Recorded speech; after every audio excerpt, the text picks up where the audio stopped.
Schiff, Adam Schiff, running for U.S. Senate. Do you want to just maybe spend a quick minute, I don't know, just letting people know, especially undecided voters out there, Mr. Schiff, why perhaps they should vote for you? A lot of people are already voting, I know, early voting, but we still have less than a couple weeks left. So why should they cast a ballot for Adam Schiff?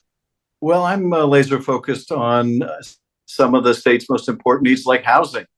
People can't afford a place to live. Folks are facing hand over fist rent increases or can't afford to buy their first home.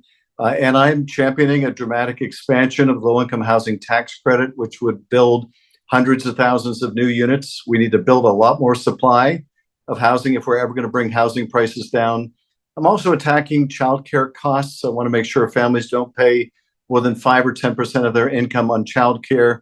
I'm going after these anti competitive grocery store mergers that are driving up food prices, working on a windfall profits tax on oil companies that are gouging us at the pump. So, really focused, I think, on the needs of our state.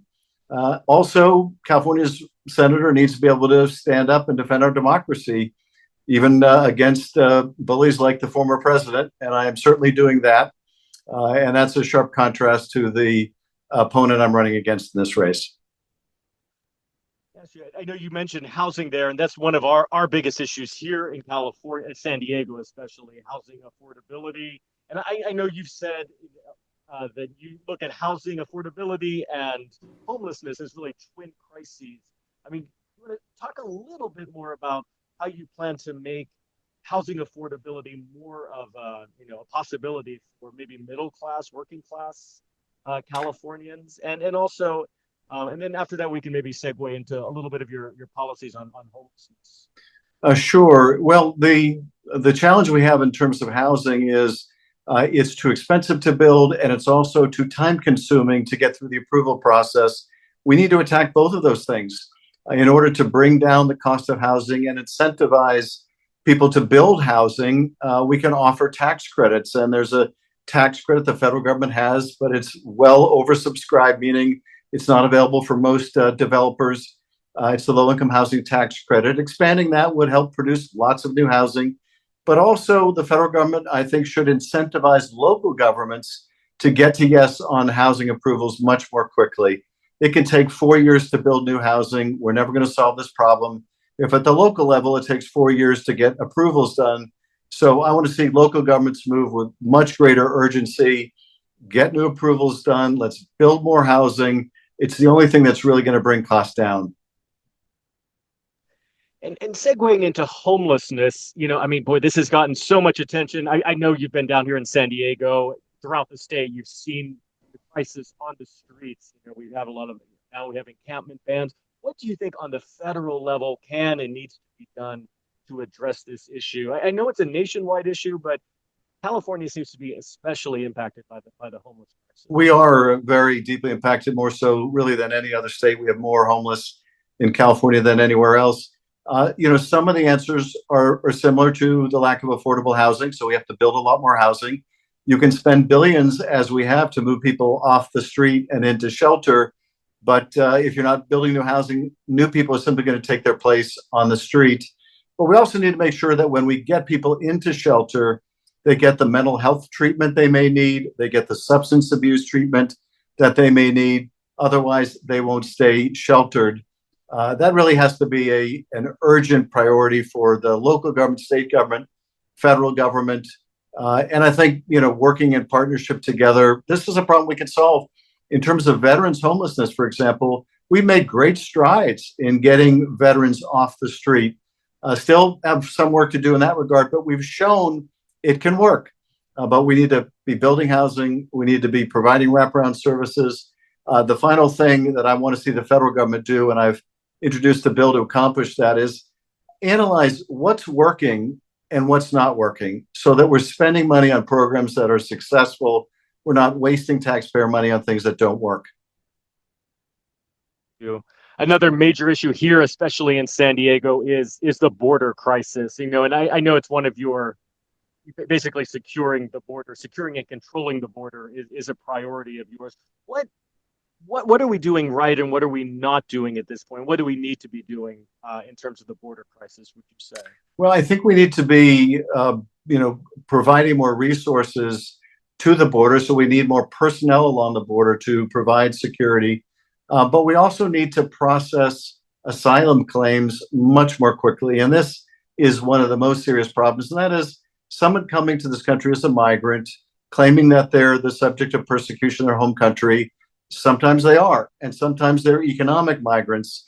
If you're an economic migrant, you don't qualify for asylum, but it can take 2 or 3 or 5 years or longer to process that asylum claim. So then you have people in the country for years. They're not able to work in the country. Some are not allowed to work in the country. And then you finish adjudicating the claim, they're not eligible, and then you have to deport them. That's a terrible system. So we need to be able to surge resources to the asylum system, get those claims properly adjudicated quickly so that people know, yes, they're eligible to stay, no, they're not eligible to stay. That too is, I think, a big part of the solution. But we also need to look more broadly than the border. We also have a broken immigration system as it pertains to our dreamers. That needs to be fixed as pertains to millions of people who are here undocumented, been living in our country. There are farm workers, there are fellow citizens and neighbors. They ought to have a pathway to citizenship as well. I also ask you, it's another border question, but one particular to San Diego, and I know you've been outspoken on it too. The cross-border pollution issue, the sewage crisis we have, all these billions of gallons of sewage coming in from Mexico every day, especially impacting our South Bay communities. And I know the federal government is sort of taking steps now to address that. And I know you've been part of that. What needs to be done still, and what would you like to see being done in maybe the next 5 years or less than 5 years? Well, there are a number of things that really have to be done. I'm glad to see CDC is now doing health surveys of residents to determine whether there are dangers to the local community from toxins in the air as a result of this sewage that keeps flowing into the ocean. We know that the water is unsafe many days of the year, and beaches have been shut down, it seems like, forever. We also need to have the EPA take much greater ownership of this problem and oversee it. It's currently overseen by the State Department. They're not particularly efficient at dealing with this. It's a bit out of their bailiwick.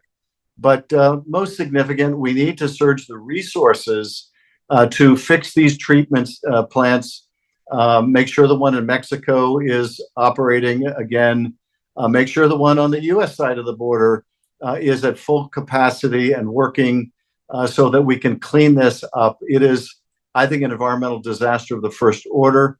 It's also an environmental injustice. The people most impacted are some of the poorest communities in the state in the Imperial Valley. So this needs to be treated as the urgent problem it is. It's an ecological disaster, economical disaster in every way, needs to be fixed and fixed ASAP.